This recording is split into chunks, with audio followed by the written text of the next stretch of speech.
Sejam bem-vindos para mais um estudo da palavra do nosso Deus. Hoje estudaremos Deuteronômio capítulo 5, versículo 21, o 10º mandamento. Encerraremos com esse estudo a nossa série de estudos sobre os 10 mandamentos ou sobre o Decálogo. Abra sua Bíblia, Deuteronômio capítulo 5, versículo 21. Diz-nos assim a palavra de Deus: Não cobiçarás a mulher do teu próximo, nem desejarás a casa do teu próximo, nem o seu campo, nem o seu servo, nem a sua serva, nem o seu boi, nem o seu jumento, nem coisa alguma do teu próximo. E hoje o nosso tema será: não cobiçarás, a diferença entre modelar e cobiçar. A primeira parte desse estudo bíblico, meus queridos, foi feita pelo reverendo Danilo Cassimiro de Campos. Se você não assistiu ainda, eu convido você a assistir. Ela se encontra no canal do YouTube da Igreja Presbiteriana de Cesário Dante. Hoje nós vamos realizar o segundo estudo de Deuteronômio, capítulo 5, versículo 21, com este tema: não cobiçarás, a diferença entre modelar e cobiçar. Para que eu e vocês entendamos a diferença entre modelar e cobiçar, nós destacaremos a definição do que é cobiçar e depois do que é modelar. E ao comparar estas duas definições, nós vamos perceber a diferença entre ambas. A primeira, condenada pela palavra de Deus, e a segunda, recomendada pela palavra de Deus. Mas então, o que é cobiçar? Se você olhar para este mandamento, para este versículo 21, você vai perceber que ele mesmo traz as implicações do que é cobiçar. Cobiçar é desejar a mulher do teu próximo, é desejar a casa do teu próximo, é desejar o campo do teu próximo, desejar o servo ou a serva do teu próximo, desejar os animais do teu servo, que uma aplicação contemporânea pode indicar os instrumentos de trabalho ou o meio de sobrevivência do seu próximo, e desejar qualquer coisa que pertença ao seu próximo. Isto é, meus queridos, terminantemente proibido pela palavra de Deus. Eu não posso olhar para aquilo que meu próximo tem e ficar triste porque eu não tenho as mesmas coisas, porque Deus deu ao meu próximo e talvez não tenha dado a mim. Mas cobiçar vai além disso.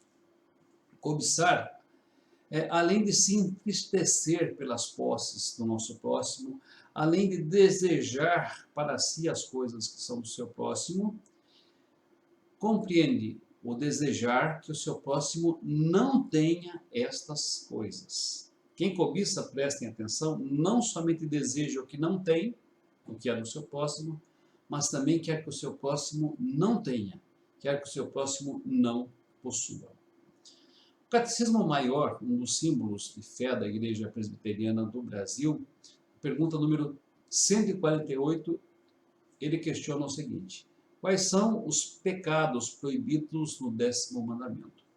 E a resposta, vale a pena conferir, diz o seguinte: os pecados proibidos no 10º mandamento são o descontentamento com o nosso estado, a inveja e a tristeza pelo bem do nosso próximo, juntamente com todos os desejos e afetos desordenados para com qualquer coisa que pertença ao próximo.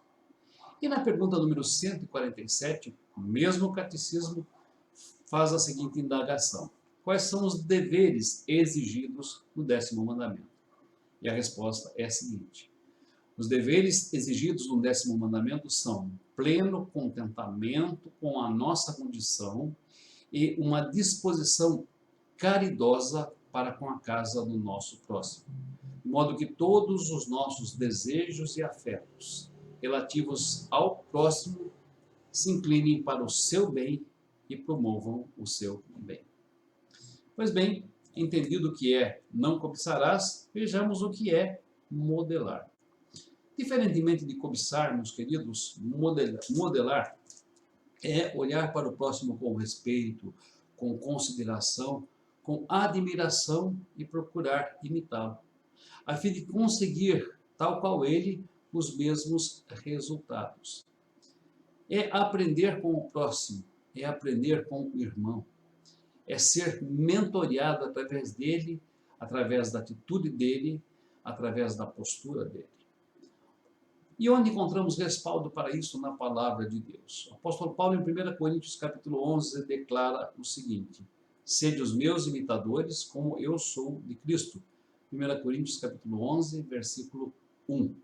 Ele convidava aos crentes de Corinto para que olhassem para ele e o imitassem, sendo ele um modelo para os crentes de Corinto, tal qual Jesus Cristo era o modelo para ele. Sejam os meus imitadores como eu sou de Cristo. E o autor de Hebreus, logo após falar da grande nuvem de testemunhas, no capítulo 11, logo após descrever aqueles que pela fé venceram todas as lutas desta vida, no início do capítulo 12 diz o seguinte: portanto também nós, visto que temos a rodear-nos tão grande nuvem de testemunhas, desembaraçando-nos de todo o peso e do pecado que tenazmente nos assedia, corramos com perseverança a carreira que nos está proposta. Hebreus 12, versículo 1. Meus queridos, Paulo e todos os heróis da fé descritos no capítulo 11 são modelos. São modelos para outras pessoas, são modelos para outros cristãos, para que, espelhados neles, as pessoas vivam uma vida correta, vivam uma vida digna, vivam uma vida de fé, vivam uma vida de enfrentamento das adversidades, enfim, para que espelhados neles corram com perseverança a carreira que lhes está proposta. Nós podemos, sem dúvida, aprender muito quando nós observamos pessoas com respeito, com admiração, e considerando que são pessoas que, estando ao nosso redor, desempenham com excelência os seus dons e talentos, vivem com honestidade e integridade a sua vocação, se mostram líderes em tempos difíceis e de crises, enxergam oportunidades e abrem caminhos de esperança em meio às adversidades. Sem dúvida, há muitas pessoas assim ao nosso redor e por isso nós estamos reunidos numa igreja, para que, estimulados pelos exemplos de uns e outros, possamos também correr com perseverança a carreira que nos está proposta. É fato que nós devemos modelá-los, preste bem atenção nisso, enquanto eles permanecerem fiéis às Sagradas Escrituras, porque não temos compromisso de modelar aquele que se desviar do caminho. Não temos o compromisso de modelar aquele que se desviar do padrão escriturístico e bíblico.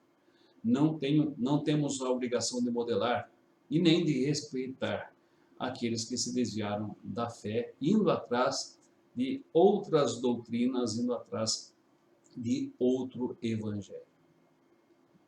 Quais as lições que estes dois pontos nos ensinam? Eu quero destacar aqui 6 lições. Vamos lá. Primeira lição. Deus concede a cada um a medida da sua graça. E nós devemos estar satisfeitos com a medida da graça que Deus nos concedeu. Satisfeitos com aquilo que Deus nos der. Segunda lição.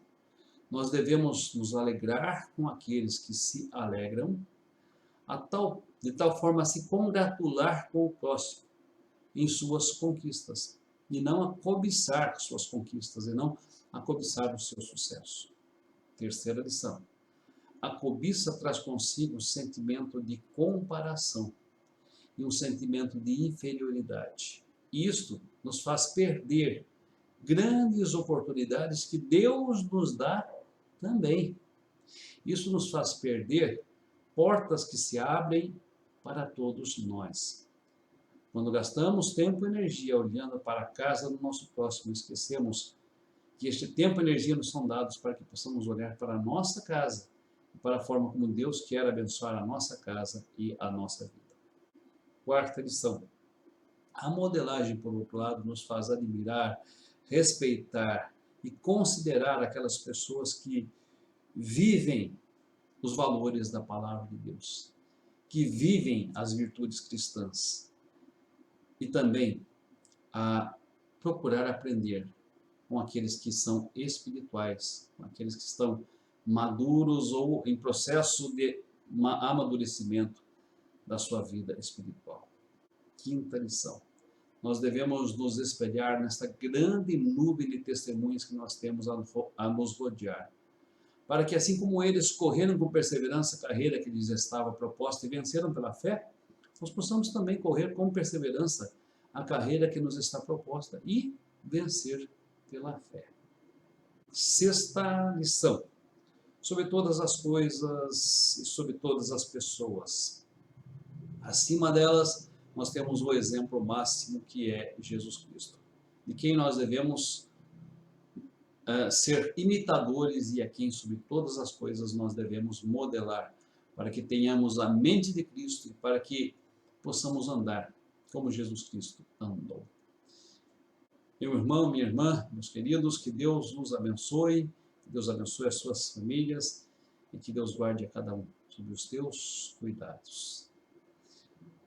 Você é convidado a conhecer a nossa página no Facebook, Igreja Presbiteriana de Cesário Lange, a conhecer e se inscrever no nosso canal do YouTube, canal da Igreja Presbiteriana de Cesário Lange, a conhecer também o nosso projeto Adolescou, um projeto voltado para os adolescentes, e também a fazer o nosso curso de doutrina cristã, para conhecer e se aprofundar no estudo da palavra de Deus. Que Deus, assim, nos abençoe, em nome de Jesus. Amém.